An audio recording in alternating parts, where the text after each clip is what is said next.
Ready? Okay.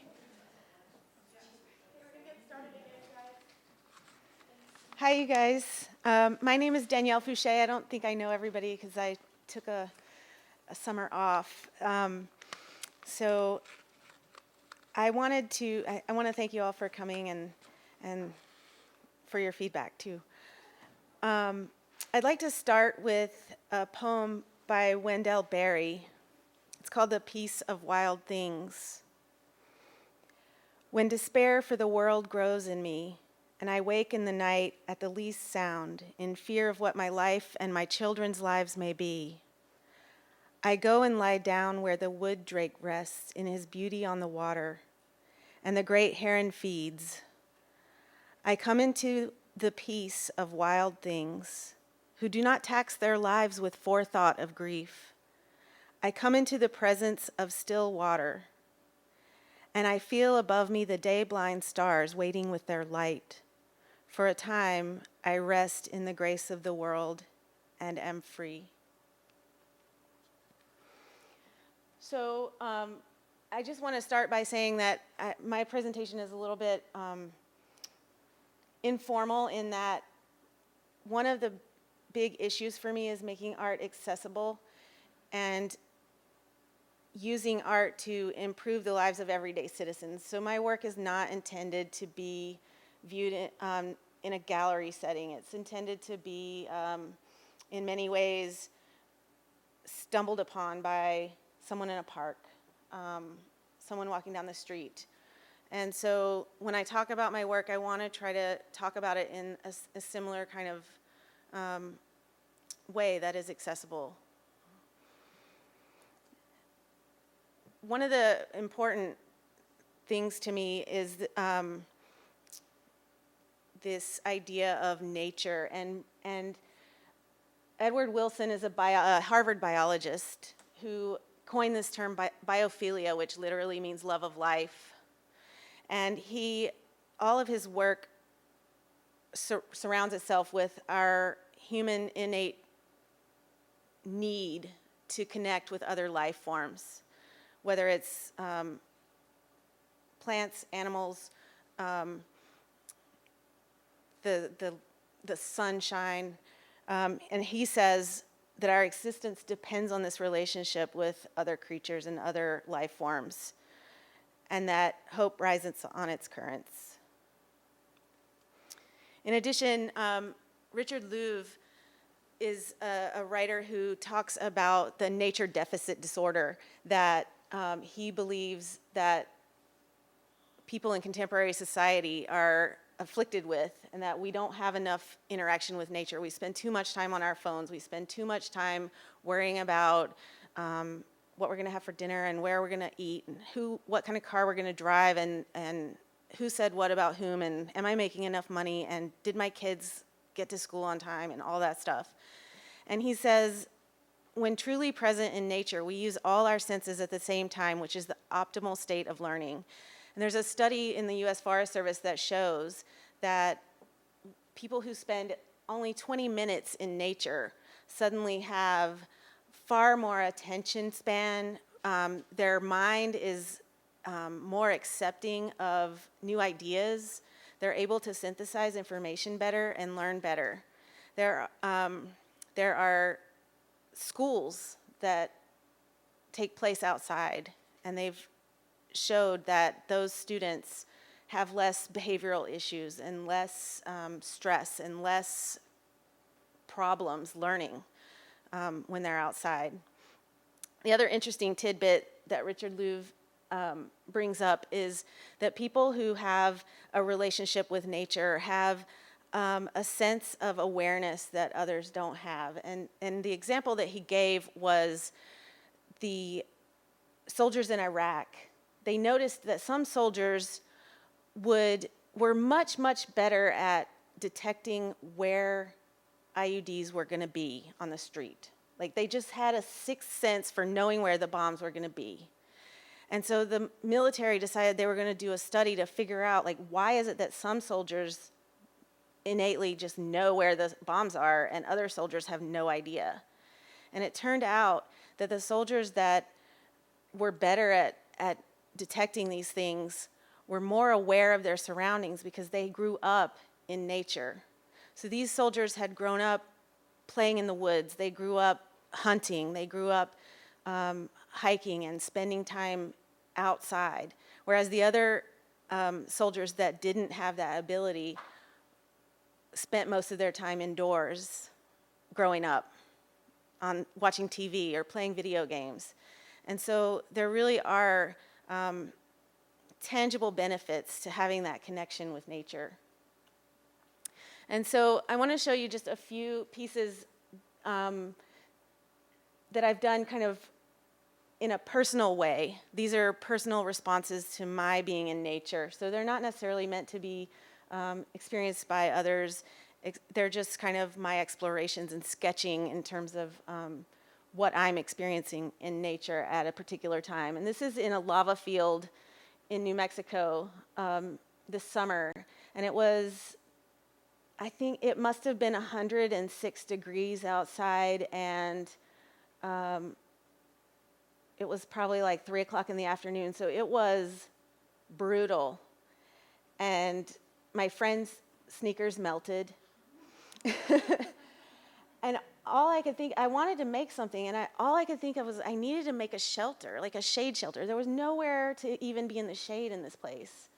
And so I made this little mini shade shelter, like a Smurf-sized shade shelter that maybe could be like a model or a concept piece for some other kind of shade shelter that would fit within this environment at a larger scale.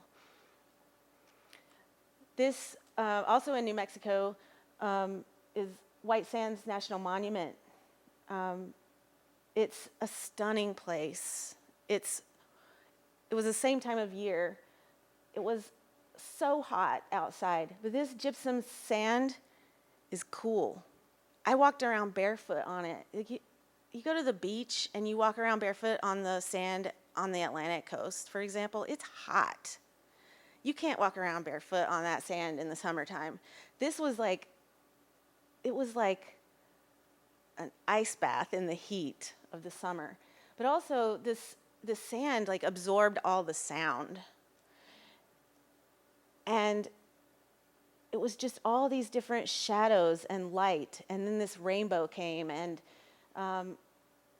I wanted to make something, and it didn't feel appropriate in this environment at that time to make something physical. So I created a video of myself, my shadow moving.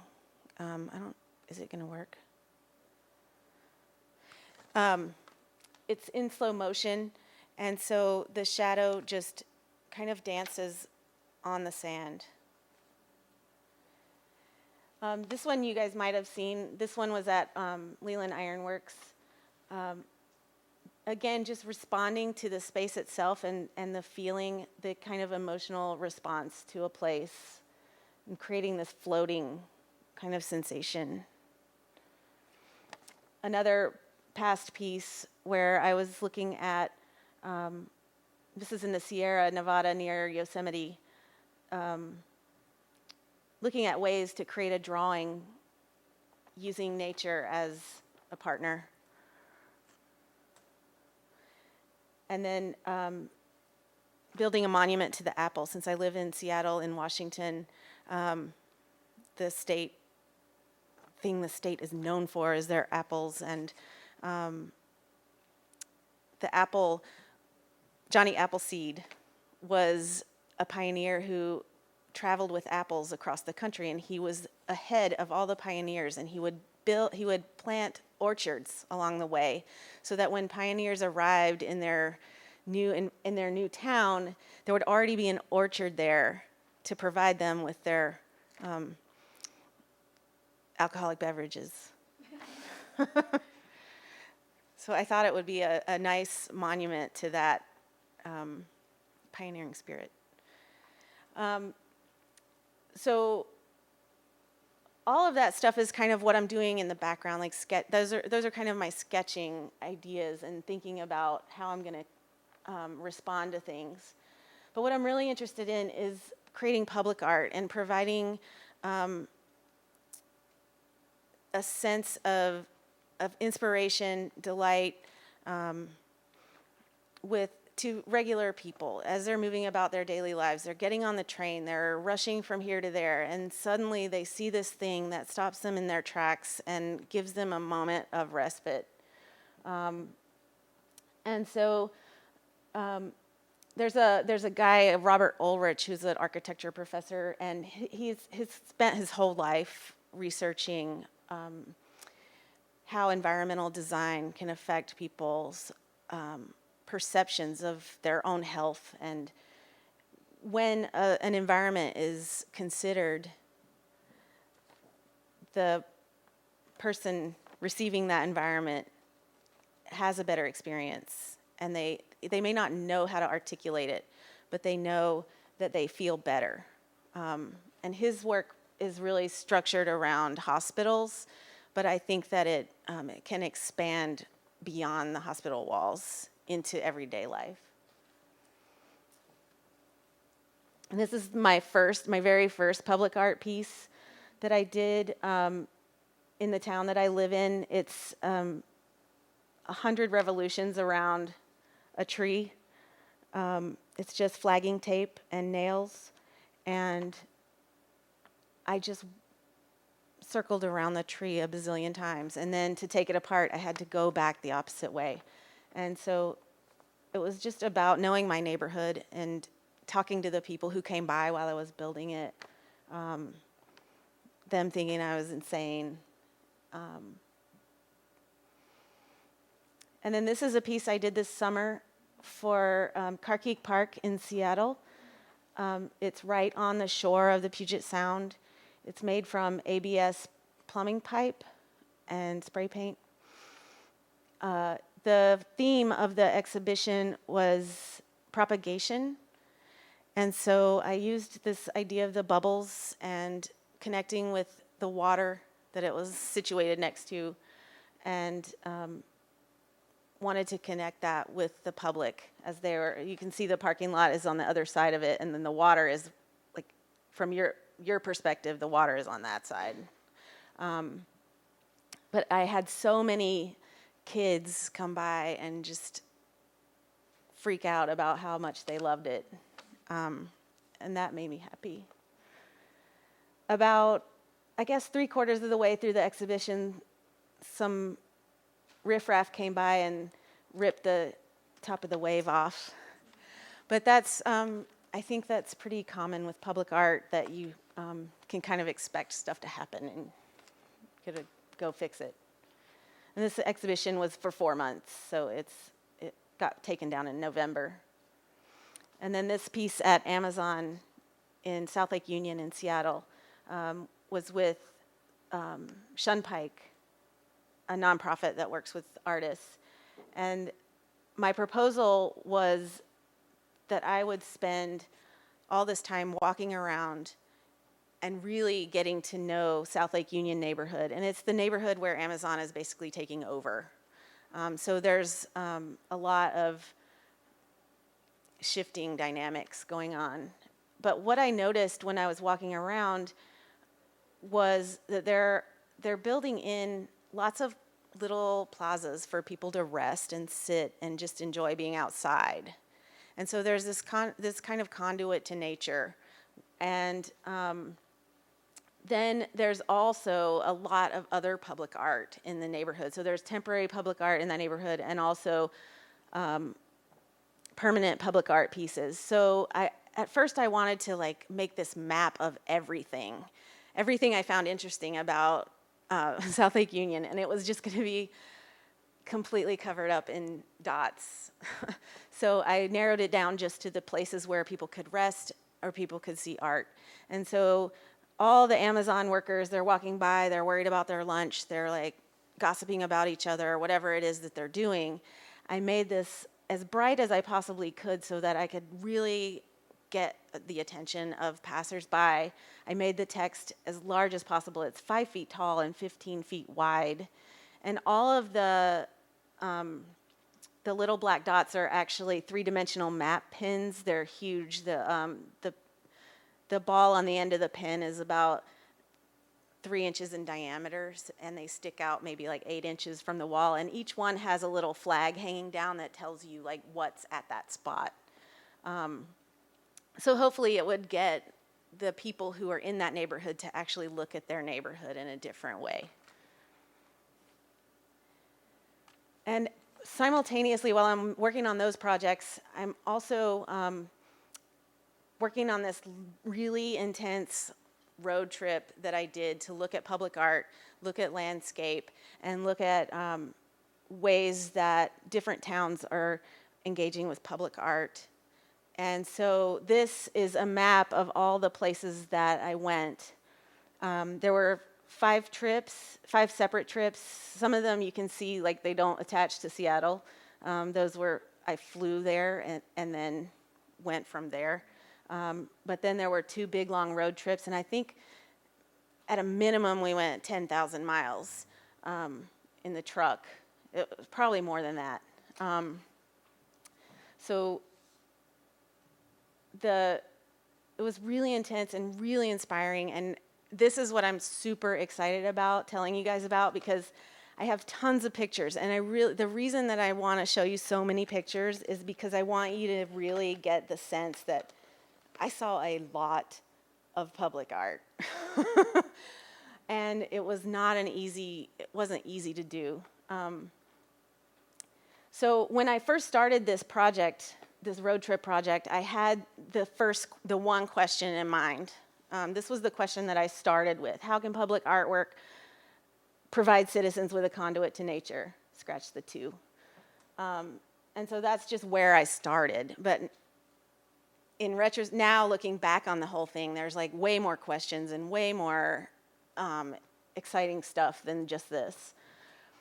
So I started in LA. The first trip was in LA. They do not have a great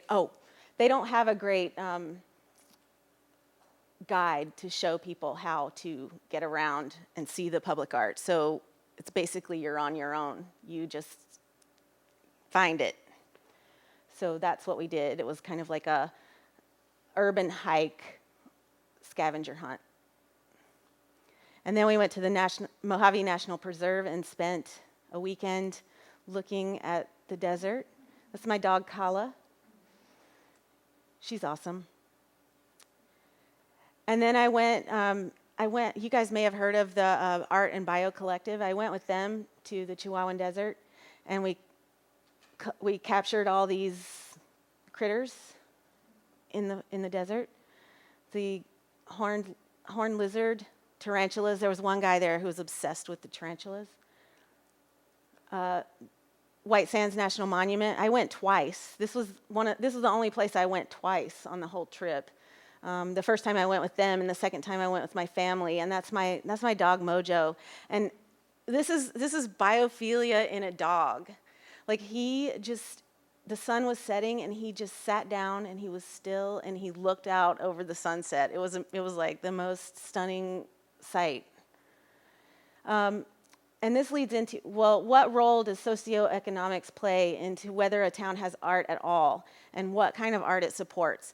So one of the things that we noticed was we went to Sandpoint, Idaho, which has a population of 7,000 people, and it's way up in the northern part of Idaho near Canada. They had art everywhere. They didn't have any maps to show you where it was, but the town was so small it didn't matter because there was just art everywhere you went. Meanwhile, we went to Evanston, Wyoming, with that population of about 25,000 people. No art, none, zero.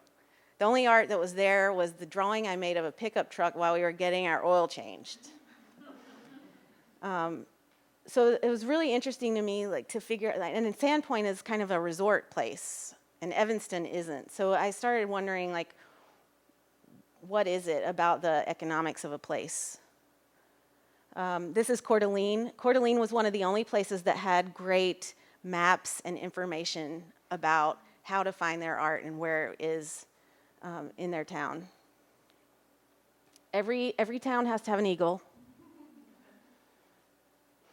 This is a hike that we did in northern Montana, in grizzly bear country, and it was huckleberry season. So we were obsessed with the huckleberries, and so were the grizzlies. And you can see my husband's foot and the grizzly poo next to it. The size of it was just kind of intimidating. And then you can see it was during all the forest fires, we kind of got chased out of that area. If we looked over the ridge that way, it was clear, and we looked the other way, the smoke was like coming to get us. So we left. This is Sculpture in the Wild in Lincoln, Montana. It blew my mind. I loved it. So they bring artists out for residencies, and they build these pieces, and out of the materials that are local, and then they stay there. And across the street was the ranger station, and Smokey was keeping track of things. Another question that I came up with was, what kinds of public art are successful, and what are good metrics for assessment? We went to Idaho Falls, which is a small town, and they were the only town that we visited that had a theme for their public art. It was art you could sit on. And the Snake River goes right through the middle of the city, so it really did act as a conduit to nature, because it gave people this place to sit and enjoy the river, enjoy the park, and also be engaged and inspired by all these different interpretations of what a bench could be. Another hike, the grass was so tall. This is Mojo. He's about 9 pounds, and he goes everywhere we go. He hikes 15 miles and keeps going. But one day the grass was too tall, and he was not happy about it, so he decided to ride on Matt's backpack. This is Salt Lake City. They have a really extensive public art collection.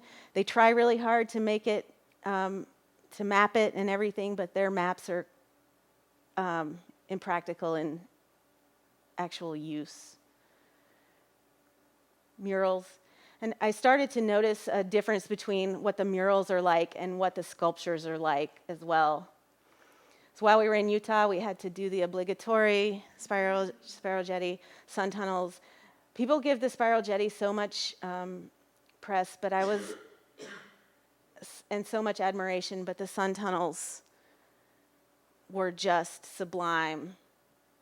I saw the spiral jetty, I was like, oh yeah, I've seen it in pictures, looks exactly the same. Sun tunnels, no. The sun tunnels in person, you can't even experience it through a photo. It's amazing. And that's us hanging out in the tunnel. Again, there was this juxtaposition of the heat of the desert, and inside the tunnels, it was really cool. This is the Salt Flats in western Utah. And then we went to Wendover, to the Center for Land Use Interpretation. It was really insane because they really make it difficult to find the work. You have to do this whole obstacle course to find everything. It's like going to a rave or something. You have to get the secret code. Ely, Nevada. So you can see, you might start to notice that the murals are really specific to the place, whereas I think the sculptures generally are more vague. This is Phoenix. So you notice the Janet Eckelman piece in Phoenix. She has a piece in almost every decent-sized town in probably the world, but definitely America. So to me, some of these sculptures in these big towns aren't really about the place itself. They're really about something else. These are some of the murals that I saw in Phoenix, and they love the skulls. And skip ahead to another trip. This is the second trip, the last trip that we just got back from last week. Santa Cruz. So it's next to a big farming community. So the beekeeper and the surfing. So they're really specific. I love that the community is really engaged with their art.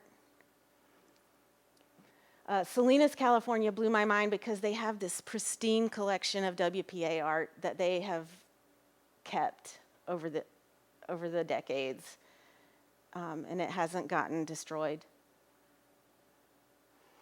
What is the relationship between public art and community values? So by the time we got to Tehachapi, California, which is a small town kind of near Bakersfield a little bit, was starting to really notice the murals. And in Tehachapi, we noticed this mural on the left, bottom left, is all white people.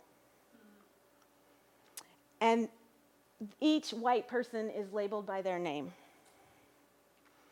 And then the next block over is the mural about Native Americans, and they're all generic and stereotypical. And so I started to wonder, like, what does that mean for this community? Like, what does this community care about, and why are they only celebrating the contributions of the white people to their community? And then down the road in 29 Palms, it was kind of the same story. They had these giant white heads. I'm like, why do I don't even want to look at that. Like, that guy's not appealing. And then they put these huge, like, paragraphs of stuff. I'm like, who's going to read? I'm not going to read that. I was there and I didn't read it. I don't care. However, 29 Palms had amazing sculpture. Noah Purifoy Desert Museum, this was like completely the opposite.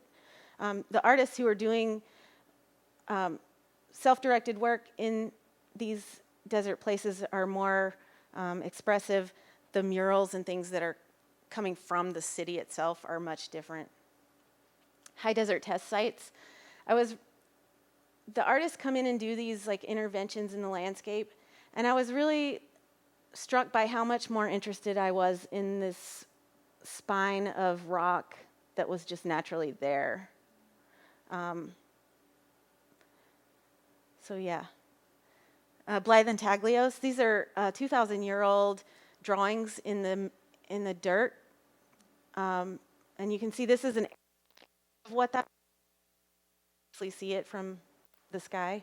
So this is what I saw.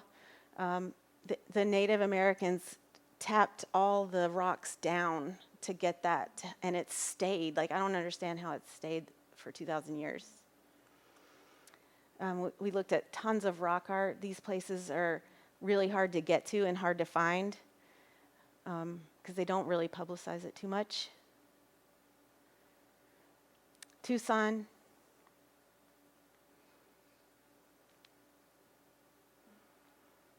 I love the rattlesnake overpass, pedestrian overpass.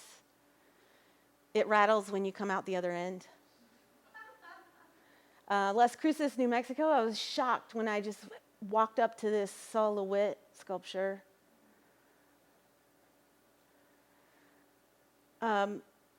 This question, what is the role of landscape, land use policy, environmental design, and public art in placemaking and community belonging? And El Paso blew my mind. Like, I had no expectations for El Paso. I was just like, oh, well, we're going to be near there. We should just stop, right? No, it was awesome. So the big star at the top left was just a close-up of a piece that was hanging from an overpass. So most cities, just like the underpasses, are like forgotten, right? Completely just forgotten spaces. They've activated their underpasses and made them into these spaces where people can gather. And those stars are all over the top of the underpass. This is the border crossing. And then the murals in El Paso just like made my head explode. The color, the expressiveness, and the sense of pride. This one was another where all the spaghetti of the freeways was going overhead, and they created an entire humongous park with picnic tables and everything, and all these paintings on every single one of these posts all around the park. The heart of El Paso. Of course, the obligatory tour to Marfa, where you're not allowed to take pictures in Chinati, so I have some sketches there, the Prada thing that you've all seen. I kind of shrugged my shoulders at Marfa, actually. After seeing all this like really active, beautiful public art, this just seemed kind of pretentious to me.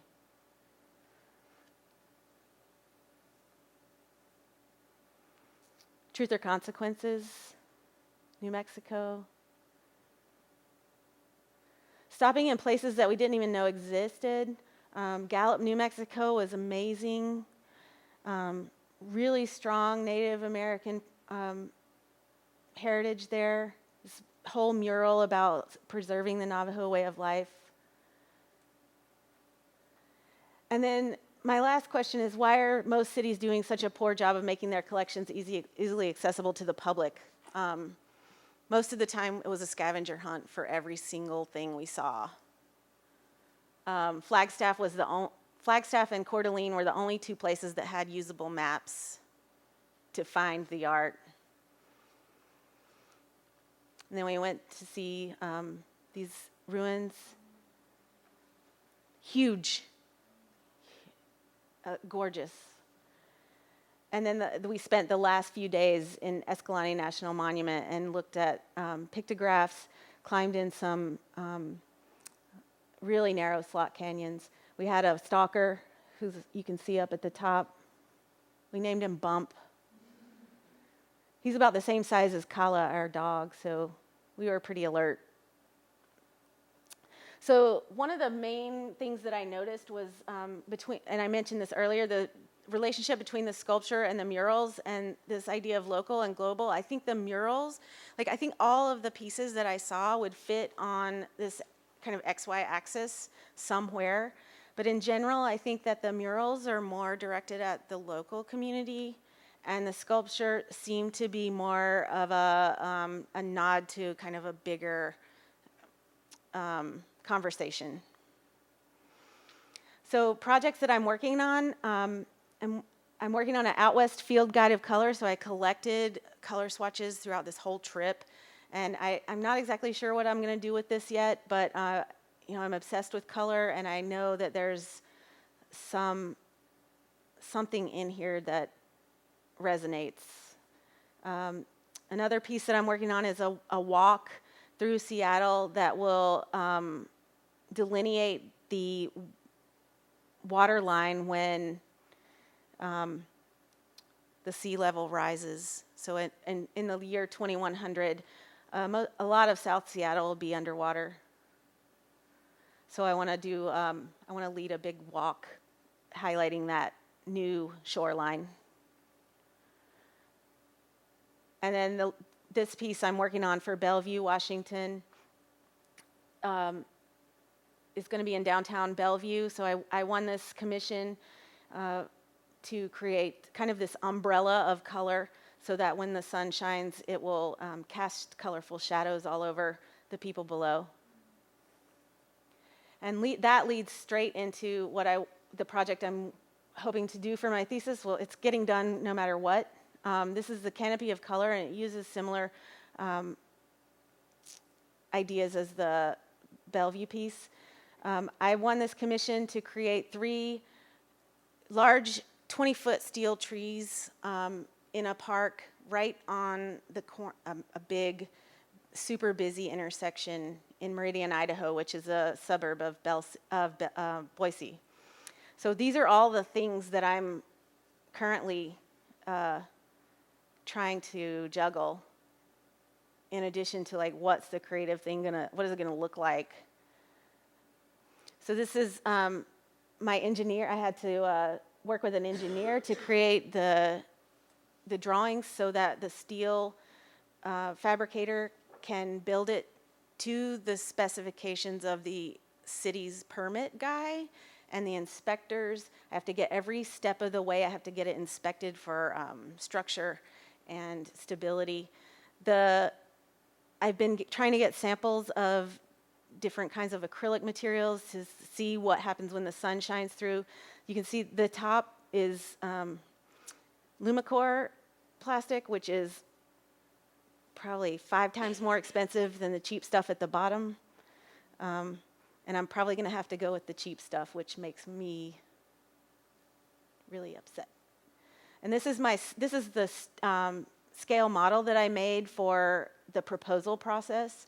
So you can see how the color is going to cast onto the ground. So there will be 3 of these in that park, casting all kinds of colorful shadows throughout the park. So that's it. Thank you so much. Sorry, I know I went over. So I'm happy to take questions. Can you just give us a general summary of what you think the work for the thesis exhibition will look like? I think the piece will be in Meridian. So there will be lots of photos. I think there will be installation video that will take place while it's being installed. I'll have documentation from the engineering, the documentation of the process of all the stuff that goes into it that isn't the creative part, and then kind of the result, perhaps in like large scale photography showing the people in the place. Okay, and then I'm curious to hear you talk a little bit more about land art versus public art. It seems like in your trips they were really integrated. You know, you're traveling, you're seeing both types of work, and if you could just kind of talk about, and maybe this also has to do with some of your philosophy around, you know, getting outside and seeing artwork outside, but there still seems to be a gap between the two. Well, as an artist who studied art history, I know the history of the spiral jetty, right? I know what the thinking was that went behind it and all that stuff. But it's out in public. You can drive to it. Anybody can drive to it. So my aunt, who is a farmer, went to see it this summer. She doesn't know anything about Robert Smithson or anything about anything.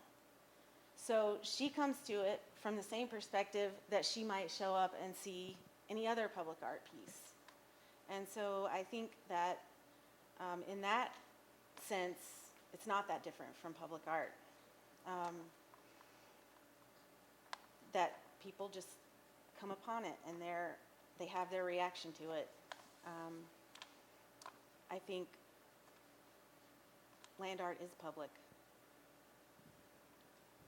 And so when somebody is going outside and seeing public art, is that what you're talking about when you're saying you want people to have this kind of conduit into nature? Is going out into, you know, an urban area and seeing public art enough, or what is that kind of next step? How do you, if that's your intention, right? How do you get them to go actually into these parks, into, you know, nature? There's a Seattle writer. She wrote this book called Crow Planet, Essential Wisdom from the Urban Wilderness, and her name has just like left my brain. She writes about the fact that we ignore that nature is all around us, even in urban environments, and she talks about crows as being that a symbol for that. And I think that there's nature around us. And so whether I'm in an uninhabited area or in the middle of the city, there's no escaping it. But there is like making people more aware of what's around them. And I think that public art can be a conduit to it. I don't think it always is. But I was talking this morning in our thesis class about a piece. Jaime Plensa has a big piece in Seattle on the waterfront. It's called Echo. It's this big head, and it has some mythology around it, but I don't think the mythology really matters. This giant head looking out over the water, the Puget Sound. And I did it, every single person that I saw came up to the head and like looked at the head, and they were like, okay, here's the head. It's looking out at the water. Everybody turned and looked out over the water. And that, I think, is like spot on conduit to nature. Public art doesn't always do that, but I think that that particular piece and that placement, the original placement of that piece didn't do it, but the new placement is, I think it's key. So, you know, the kind of self-awareness and then also it seems like proximity for the work to be close to nature is important. Are those things that you're working with in this new work? Absolutely. Yeah. I mean, the meridian piece, the 3 trees are in a kind of a grassy area with trees, but there's also like all this like urban infrastructure around. And the idea that, I mean, it's this tiny corner park on the corner of a huge intersection that's basically dead space, right? But all of a sudden it's going to become a focal point where people become aware of this green space in their town that they probably never noticed was even there.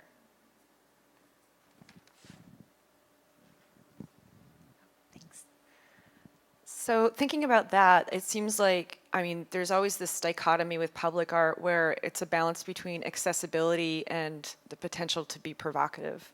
And it seems like you're using nature as a thing to respond to in the location. You asked a lot of questions in this about your questions about public art, and I'm wondering, what did you find was, so accessibility can mean also like meh, you know what I mean? Like there's some things that are maybe more provocative that you found among your travels. And so could you talk about what are some of the qualities of the more successful pieces that you encountered? Well, one of the questions was that I wasn't sure what was considered successful or not. And I think that's because cities haven't made it clear what their goals are in collecting the art. But for me, for example, in El Paso, I really got a sense of who those people are from the murals that were on the streets. In Phoenix, the public sculptures really gave me a sense that they want to be part of the global conversation about what it means to be contemporary and what it means to be an important city. So I think there are messages in what they're trying to do. I don't think they know a lot of times. Okay. All right. Anybody else? Can you bring up the slide with the axis? Oh, yeah. There are tons of other, I could do like a Z-axis and all sorts of things, but this was the one that I kind of honed in on. So you mentioned that the sculpture tends to be more on the global axis. Is that where you see your work, and can you talk a little bit about that? You know, I think that's where it sits now. It's kind of more of a abstract kind of a sensation that I'm creating. After going on this trip, I think it's going to be important for me to think more deeply about how the work relates to the people who, like the specific people who live there, instead of just trying to create like this sensation in the viewer. So it's not doing it now,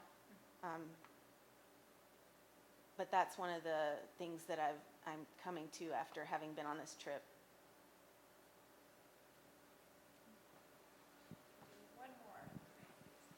I'm just kind of interested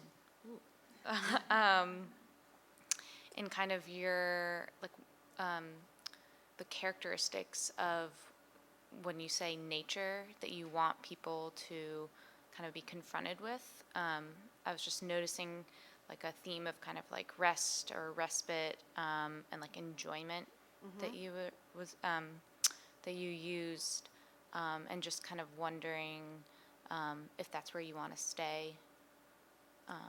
Yeah. Right now, my goal is to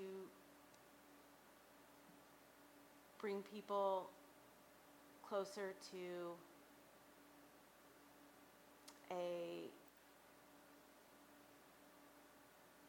sense of a kind of pleasurable removal from their day-to-day bullshit. And the reason that that's so important to me is to go back to the whole cancer thing. I didn't really, like, public art had always been like ambient in my experience, always. And then I got cancer. And the hospital that I spent all my time in had public art on display. And there were certain pieces that I would see every time I would go for treatment. And I'd be terrified and I'd be confused and I couldn't remember, even though I'd been to the lab 8,000 times, I still couldn't remember how to get to the lab. The one time I had to call my mother-in-law to come back to the hospital to walk me to the lab because I was standing in the hall not knowing where the lab was. But there are these art pieces that are there, and I'd see them over and over, and they brought comfort to me, and they brought me to a place of like,